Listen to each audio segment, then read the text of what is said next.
Magandang araw mga bata!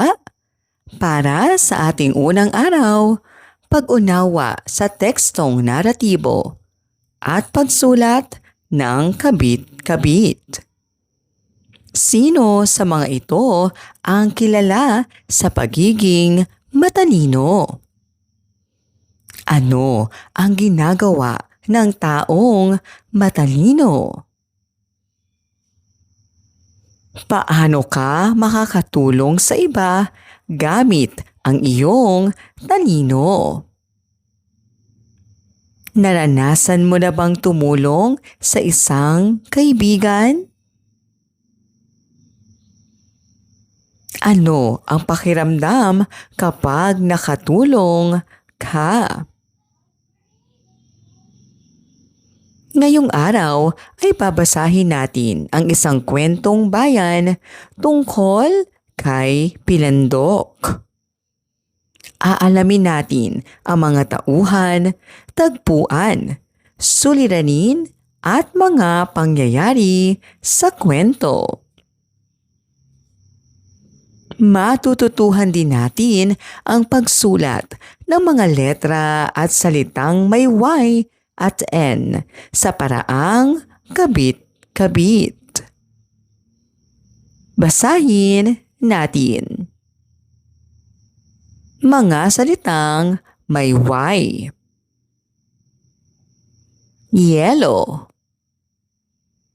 yoyo, yaya, yakap, yapak. Mga salitang may N. Nanay, niyog, niebe, nota, noo. Basahin natin. Nang maging sultan, si Pilandok. Si Pilandok ay kilala sa pagiging matalino, wais at mabilis tumakbo. Isang araw, nalaman niyang maraming tao sa kanilang barangay ang inaapi ng isang malupit na sultan.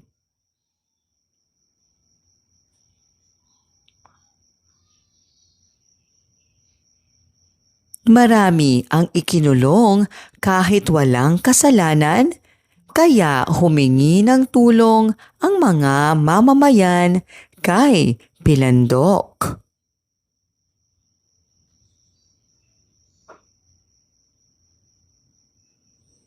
Upang matulungan sila, ipinakalat ni Pilandok ang balitang mayroon siyang manok na nangingitlog ng ginto.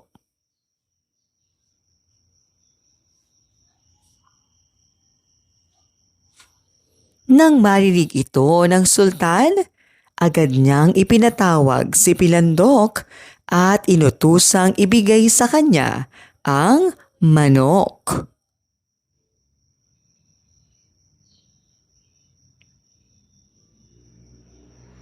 Pumayag si Pilandok, ngunit may kondisyon: magkakaroon sila ng paligsahan sa pagtakbo. Kapag nanalo ang sultan, makukuha niya ang manok. Ngunit kapag si Pilandok ang nanalo, siya ang magiging bagong sultan.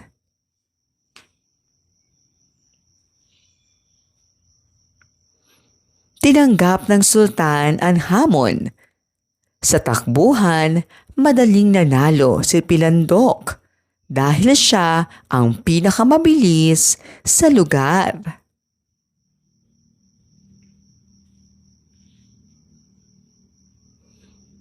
Bilang bagong sultan, agad niyang pinalaya ang mga bilanggo at nangakong mamumuno ng may katarungan at kabutihan.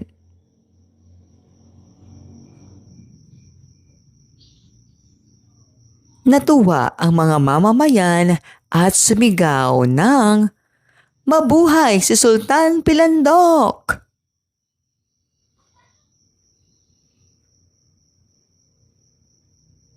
Sino ang pangunahing tauhan? Saan naganap ang kwento? Ano ang suliranin sa kwento? Ano ang ginawa ni Pilandok? Paano siya nanalo? Ano ang nangyari pagkatapos? Pagsunod-sunurin mo. Pagsunod-sunurin ang mga pangyayari sa kwento gamit ang bilang 1 hanggang 5.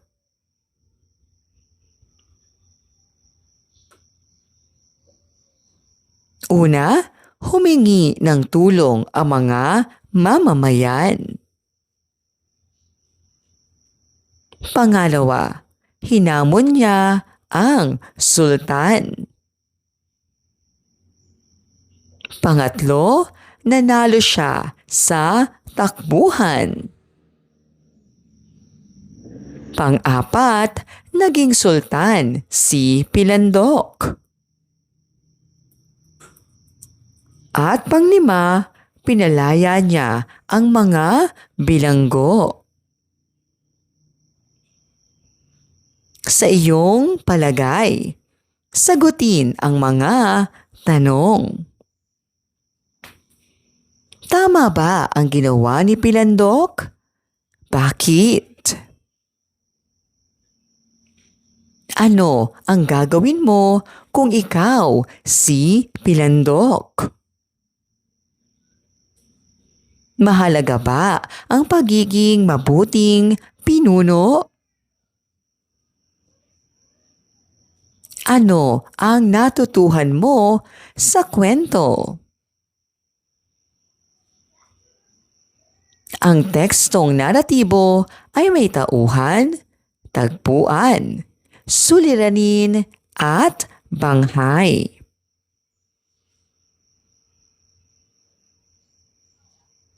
Ang mga salitang may Y at N ay maaaring isulat ng maayos sa paraang kabit-kabit.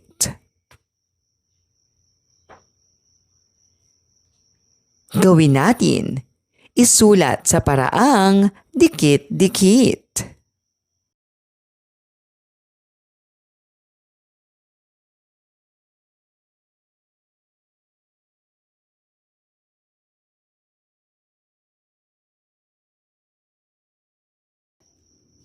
Ikalawang araw. Payak na pangungusap. Pagsulat ng kabit-kabit na G. Sino ang kasama mo sa bahay? Ano ang madalas ninyong gawin bilang pamilya? Saan kayo namamasyal? Ano ang pinakamasayang karanasan mo kasama ang pamilya? Paano mo ipinapakita ang pagmamahal sa kanila? Ngayong araw ay matututuhan nating bumuo ng payak na pangungusap tungkol sa ating sarili at pamilya. Matututuhan din nating magsulat ng mga salita at pangungusap gamit ang letrang G sa paraang kabit-kabit. Ano ang payak na pangungusap? Ang payak na pangungusap ay may isang buong diwa. Halimbawa, ako ay masaya. Mahal ko ang aking pamilya. Naglalaro kami sa parke. Si nanay ay mabait. Kumain kami ng gulay. Paano isinusulat ang isang pangungusap? Saan nagtatapos ang isang pangungusap? Basahin natin. Mga salitang may G. Gulay. Gatas. Gabi. Ginto. Guro. Galit. Gunting. Gitara. Gripo. Gulong. Hulaan mo ako. Tukuyin ang isinasaad sa bawat bilang. Masustansyang pagkaing matatagpuan sa paligid natin. Ito ay gulay. Taglay ang 8 paa. Sapot ay ginagawa niya. Ito ay gagamba. Kabaliktaran ng araw kung minsay isang uri rin ng halamang ugat. Ito ay gabi. Panlunas sa sakit at karamdaman sa mga botika matatagpuan. Ito ay gamot. Bilog na itsura ng mundo. Ito ay globo. Ang payak na pangungusap ay nagpapahayag ng isang buong diwa. Maaari nating isalaysay ang ating mga karanasan gamit ang malinaw at wastong pangungusap. Gawin natin. Ayusin upang maging pangungusap.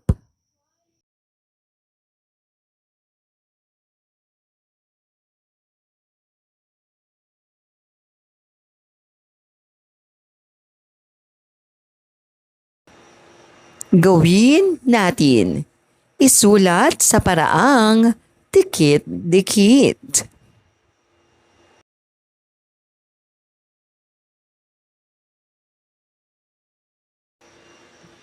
Ikatlong araw. Pag-unawa sa tekstong naratibo at pagsulat ng kabit-kabit. Ano ang dapat kong dalhin? Tukuyin ang mga bagay na dapat mong dalhin sa sitwasyon. Ano-ano ang nakikita ninyo? Alin ang mahalagang ihanda kapag may paparating na ulan? Bakit kailangang maghanda? Ano ang maaaring mangyari kung hindi tayo handa? Magandang araw mga bata! Mahilig ba kayong maglaro kasama ang inyong mga kaibigan? Masaya ang paglalaro. Ngunit may mga pagkakataong kailangan muna nating gawin ang mahalagang bagay bago maglaro. Ngayon ay babasahin natin ang kwento tungkol sa isang matalinong kuneho na nagturo sa kanyang mga kaibigan kung paano maging handa. Basahin natin. Si Connie Kuneho. Isang araw, niyaya ni Ella Gagamba, Edu Uod at Yuri Tutubi si Connie Kuneho na maglaro. Ngunit abala si Connie sa pag-iipon ng pagkain at pag-aayos ng kanyang higaan.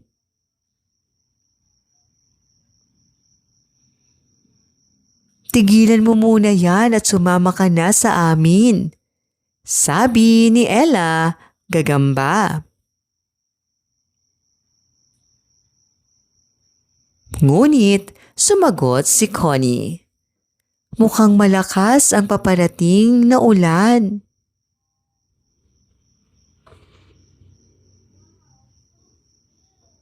Kailangan nating mag-ipon ng pagkain at maghanda upang hindi tayo magutom at magkasakit.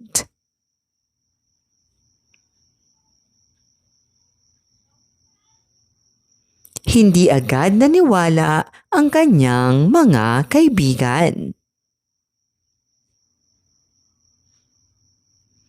Akala nila ay mas mahalaga kay Connie ang pag-iipon kaysa pakikipaglaro. Ngunit itinuro ni Connie ang madilim at makakapal na ulap sa kalangitan.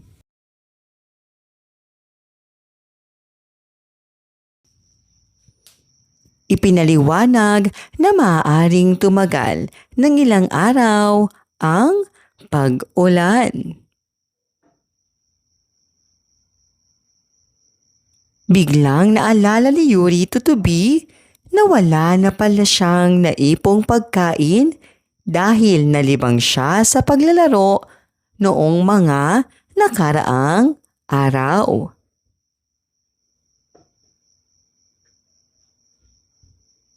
Nag-alala na rin si Ella at Edu nang maisip nilang hindi sila handa kung sakaling bumuhos ang ulan.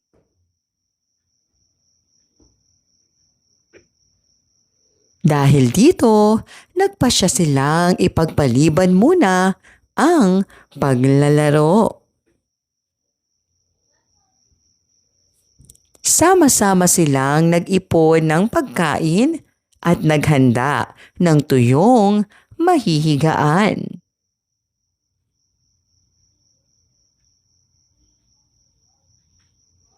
Natuwa si Connie dahil naunawaan ng kanyang mga kaibigan ang kahalagahan ng pagiging handa.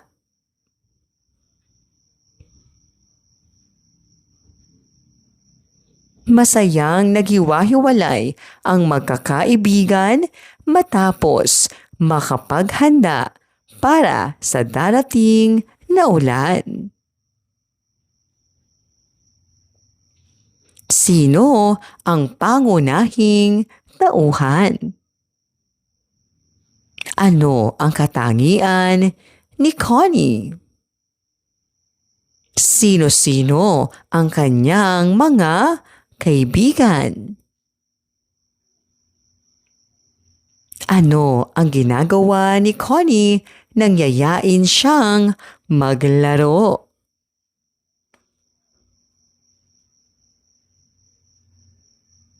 Bakit siya nag-iipon ng pagkain? Ano ang ginawa ng kanyang mga kaibigan pagkatapos nilang maunawaan ang sitwasyon? Basahin natin. Ngipin. Malinis ang aking ngipin dahil lagi akong nagsisipilyo. Ngiti. Hindi mawala ang kanyang ngiti dahil sa regalong natanggap. Ngayon. Ngayon ang aking kaarawan. Ngunit. Nais niyang maglaro, ngunit umuulan. Ngilo. Nakakaramdam siya ng ngilo tuwing umiinom ng malamig. Kilalanin ang elemento. Tukuyin kung tauhan, tagpuan, suliranin o pangyayari.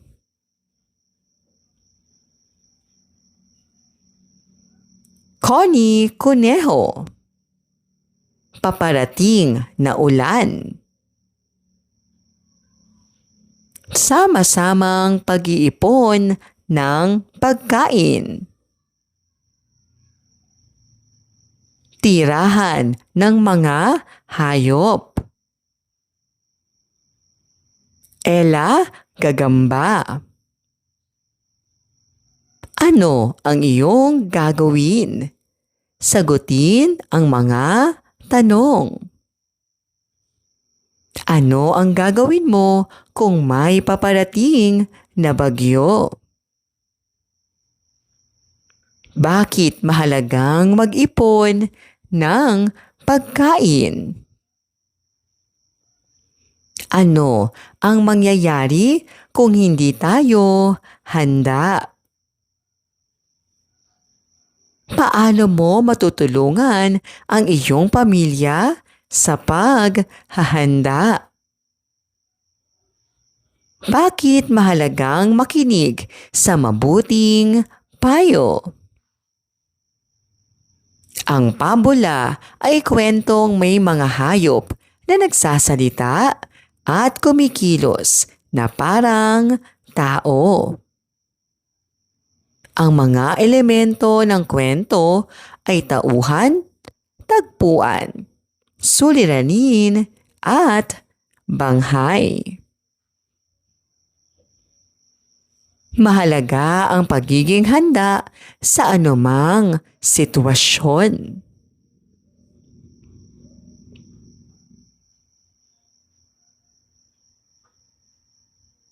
Gawin natin.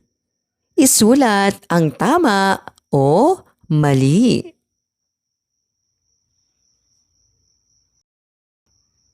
Gawin natin.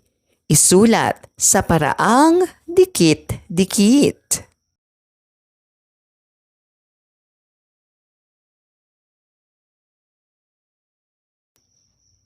Ika-4 na araw. Sight words sa Pilipino. Payak na pangungusap na paturol o pasalaysay.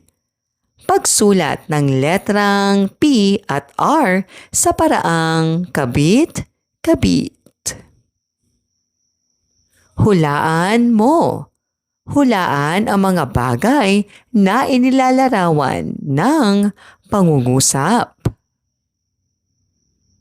R na may 3 kamay at oras ay ibinibigay. Ito ay relo. P na may matamis at maasim. Maganda sa katawan dahil dulot nito'y maayos na kalusugan. Ito ay prutas.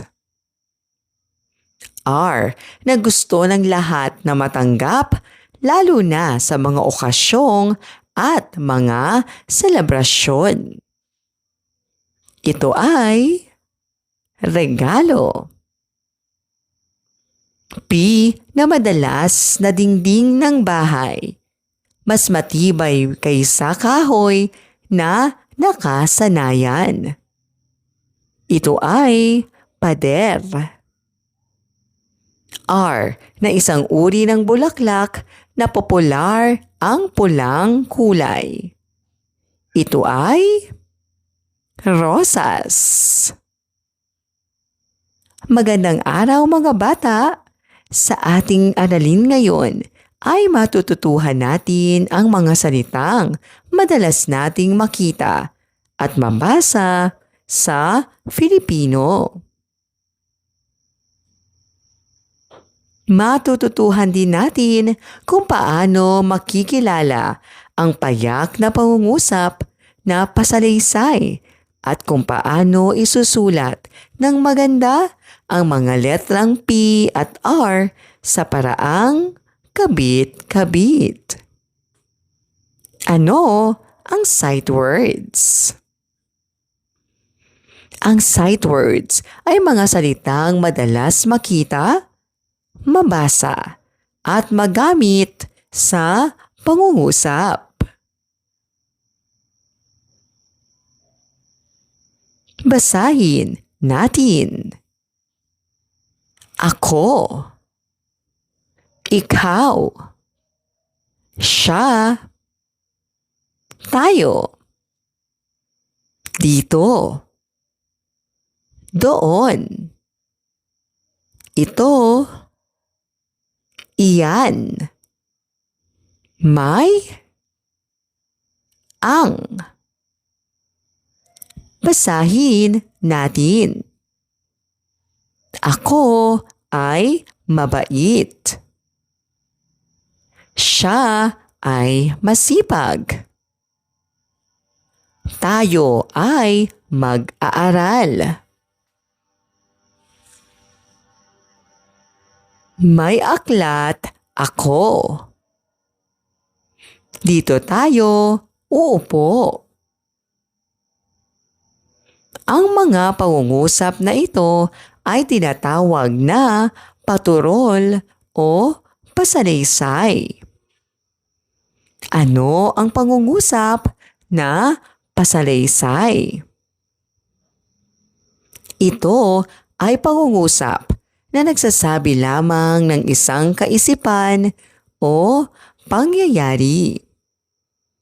Nagsasalaysay o nagbibigay impormasyon. Nagtatapos sa tuldok. Halimbawa, si Rosa ay nagbabasa. Malinis ang silid-aralan. Si Pedro ay masipag. May halaman sa hardin. Masaya ang mga bata. Basahin natin. Pusa, puno, pera, papel, palaka, rosas, relo, radyo, regalo, reyna. Pasalaysay o hindi? Sabihin ang oo kung pasalaysay at hindi kung hindi pasalaysay. Si Ana ay mabait. Kumusta ka? Nag-aaral si Carlo. May puno sa hardin. Linisin mo ang mesa. Ang sight words ay mga salitang madalas makita at mabasa. Ang pangungusap na pasalaysay ay nagsasabi ng impormasyon at nagtatapos sa tuldok. Gawin natin. Piliin ang tamang sagot. Alin ang sight word? Ano ang bantas ng pangungusap na pasalaysay? Alin ang pasalaysay? Aling salita ang may letrang P?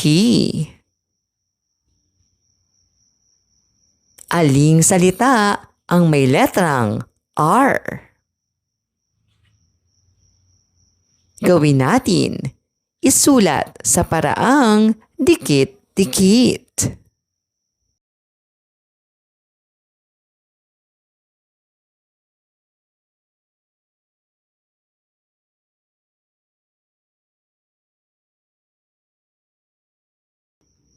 Maraming salamat po sa inyong panonood at pakikinig. Hanggang sa muling pag-aaral ng asignaturang Filipino. Paalam!